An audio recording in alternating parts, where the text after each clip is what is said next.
Party గుర్తు గల చీర ధరించడం ద్వారా ఒక సింబాలిక్ గా సేమ్ అదే రకమైన ఐడెంటికల్ శారీ ధరించి వచ్చారు. సర్వమార్త ప్రార్థనలు చేశారు. సో ఒక విధంగా వాళ్ళు వన్ మ్యాన్ షో చేశారు, అట్రాక్ట్ చేశారు. అంటే అందరూ ఏంటంటే షర్మిలతో కంపేర్ చేశారు, షర్మిల పార్టీ పెట్టి ఏం చేసింది ఏమైంది అని చెప్పి. బట్ ఆమె మాత్రం తను షర్మిలతో కంపేర్ చేసుకోవట్లేదు. ఆమె ఇంతకాలం ఏంది కవితక్క అని పిలిచారు కదా, ఇప్పుడు దాని బ్రాండ్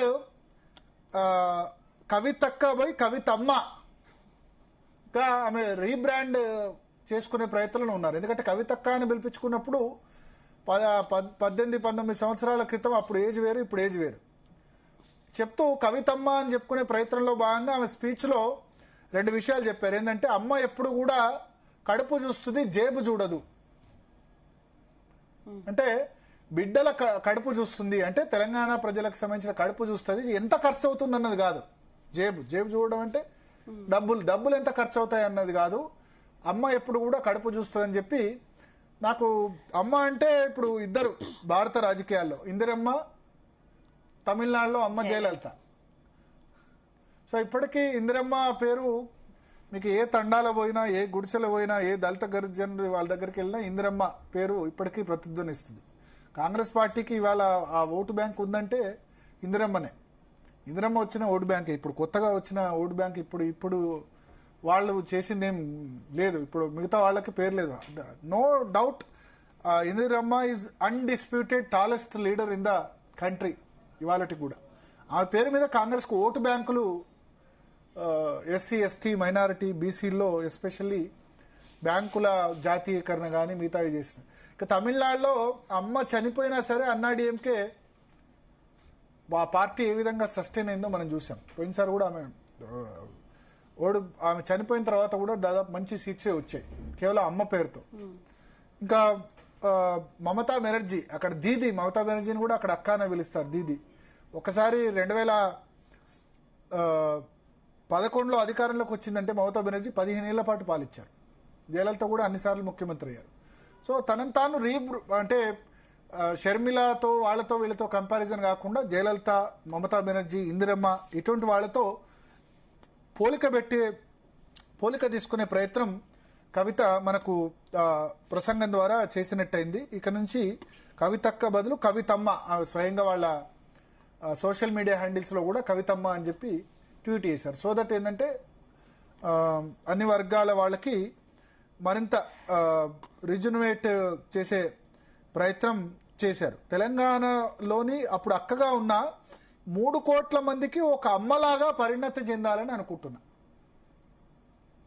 జయలలిత మీద అభిమానం అమ్మలాగా అంటే జయలలిత కోసం, జయలలిత చనిపోతే వేలాది మంది ఆత్మహత్య చేసుకున్నారు తమిళనాడులో.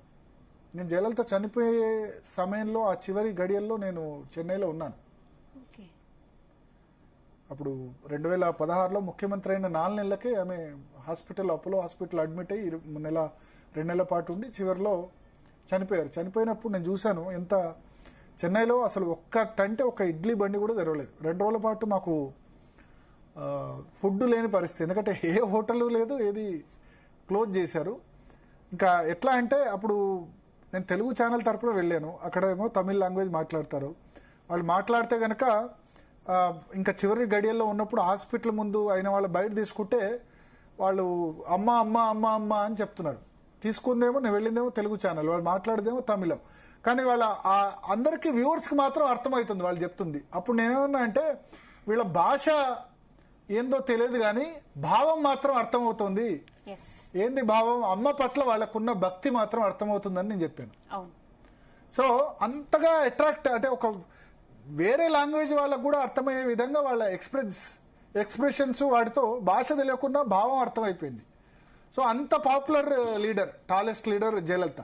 సో జయలలిత తరహాలోనే మనం చూసాం ఇటీవల ఆమె వస్త్రధారణ కానివ్వండి, హెయిర్ స్టైల్ కానివ్వండి, జయలలిత మరపించేలా ఆమె చేస్తున్నారు. సో అంటే ఏదో చిన్న పార్టీ, చాలా పార్టీ, ముక్కలో బుట్టి పబ్బలో బోయాయి పార్టీలు అన్నవి చాలా ఉన్నాయి, చాలా ఎగ్జాంపుల్స్ కూడా ఉన్నాయి తెలంగాణలో. మధ్యలో నిలబడ్డాయి 3 పార్టీలు, తెలంగాణ రాష్ట్ర సమితి, మిగతా 2 పార్టీలు నేషనల్ పార్టీలు. ఆంధ్రప్రదేశ్లో టీడీపీ నిలబడ్డది, వైసీపీ వైఎస్ఆర్సీపీ నిలబడ్డది. నాగం జనార్దన్ రెడ్డి తెలంగాణ నగారా సమితి పెట్టారు, కోదండరాం తెలంగాణ జనసమితి పెట్టారు, నరేంద్ర పార్టీ పెట్టారు, విజయశాంతి తల్లి తెలంగాణ పార్టీ పెట్టారు, విమలక్క పార్టీ పెట్టారు. ఇట్లా చాలా మంది పార్టీలు పెట్టారు. మొక్కలో పుట్టి పబ్బలో కలిసిపోయిన పార్టీలు ఎన్నో ఉన్నాయి తెలంగాణలో లాస్ట్ 15 సంవత్సరాల్లో.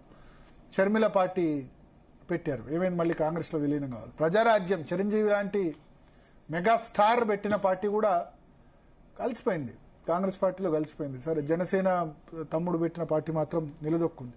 సో పార్టీ పెట్టడం అంత ఈజీ కాదు, అంత ఈజీ కన్విక్షన్ కాదు. దానికి కూడా కారణం చెప్పారు.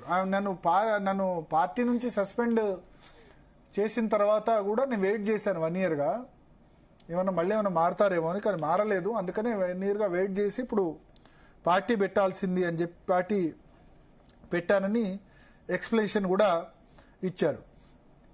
తర్వాత గత అచీవ్మెంట్స్ గురించి కూడా చెప్పారు. బతుకమ్మ ద్వారా ఒక విధంగా ఇక్కడ తెలంగాణ ఐడెంటిటీకి బతుకమ్మ కాగడా అయింది. ఊరూరా బతుకమ్మ కార్యక్రమం ద్వారా ఆడబిడ్డలందరినీ కూడా తెలంగాణ ఉద్యమంలో పాల్గొనేలా చేసామన్నారు. డెఫినెట్గా ఇప్పుడు కొద్దిమంది అంటారు ఏంటంటే బతుకమ్మలు అంతకుముందు ఆడలేదా? అంతకుముందు ఆడారు, కానీ వేరే రాష్ట్ర ప్రజలకు కూడా ఇప్పుడు హైదరాబాద్లో ఉన్న ఆంధ్ర ప్రజలు, నార్త్ ఇండియన్స్ కూడా బతుకమ్మ ఆడుతున్నారు. ఇంతకుముందు ఏంది బతుకమ్మ అంటే ఓన్లీ తెలంగాణ వాసుల పండుగ అని మాత్రమే ఉండేది. ఇంకా మహబూబ్ నగర్లో గద్వాల్ లాంటి ఏరియాలో బతుకమ్మ ఆడరు, కొన్ని ఏరియాస్లో. మొత్తం ఎంటైర్ తెలంగాణలో బతుకమ్మ ఆడేది కాదు. కానీ బతుకమ్మ ఇప్పుడు విశ్వవ్యాప్తమైంది. లండన్లో ఆడుతున్నారు, నెదర్లాండ్స్లో ఆడుతున్నారు, ఆఫ్రికాలో ఆడుతున్నారు, దుబాయ్లో ఆడుతున్నారు, గల్ఫ్లో ఆడుతున్నారు. మీకు దసరా నవరాత్రులు వచ్చాయంటే, బతుకమ్మ నవరాత్రులు వచ్చాయంటే ఆడని ప్లేస్ లేదు, ఆడని అపార్ట్మెంట్ లేదు. హైదరాబాద్లో ఆడుతున్నారు. ట్యాంక్ బండ్ మీద అప్పుడు హైకోర్టులో కేసు వేసి ఉద్యమ సమయంలో ఆమె ట్యాంక్ బండ్ మీద బతుకమ్మ ఆడిచ్చారు. సో ఆ క్రెడిట్ కొంత దక్కుతుంది. ఆ తర్వాత సరే బహుజన బతుకమ్మ వేరే వాళ్ళు పోటీగా విమలక్క వాళ్ళు వీళ్ళు చేశారు. కానీ బట్ బతుకమ్మ విశ్వవ్యాప్తం అవడంలో కల్వకుంట్ల కవిత కృషి యాక్సెప్ట్ చేసి తీరాల్సిందే. మనం అంతకుముందు బతుకమ్మ ఆడలేదంటే ఆడారు, తెలంగాణలో ఇంట్లో ఆడుకునేవాళ్ళు.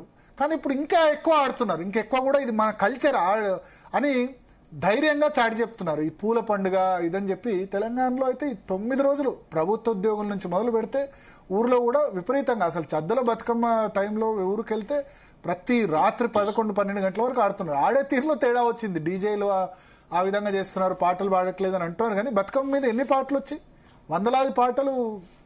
మ్యూజిక్ ఇండస్ట్రీ కూడా ఒక విధంగా ప్రతి ఛానల్స్ ఒక పాట చేయడం, ఎన్ని పాటలు వచ్చాయి ఈ మధ్యకాలంలో. సో ఒక సాంస్కృతిక పునరుజ్జీవం వచ్చింది. సో దానిలో కొంత క్రెడిట్ మనం కల్వకుంట్ల కవితకు ఇవ్వాల్సిందే. సో దాన్ని గుర్తు చేశారు ఆమె స్పీచ్లో. తెలంగాణ జాగృతి ద్వారా డెఫినెట్గా ఆమె పాత్ర పోషించారు. అయితే ఇప్పుడు చెప్పినట్టు బీఆర్ఎస్ మీద ఈ విధంగా విమర్శలు చేశారు. కేటీఆర్ని అయితే చాలా లైట్గా తీసిపారేశారు. కేటీఆర్ని అయితే అంటే ఆయన మెచ్యూరిటీ ఉన్న వ్యక్తి కాదు అన్నట్టు ఆమె మాట్లాడారు. కేసీఆర్ ఏమో బందీ అయిపోయినారు, మరమనిషి అయిపోయినారు అని చెప్పి మాట్లాడిన పరిస్థితి మనకు కనిపిస్తుంది. ఇక నెక్స్ట్ భారతీయ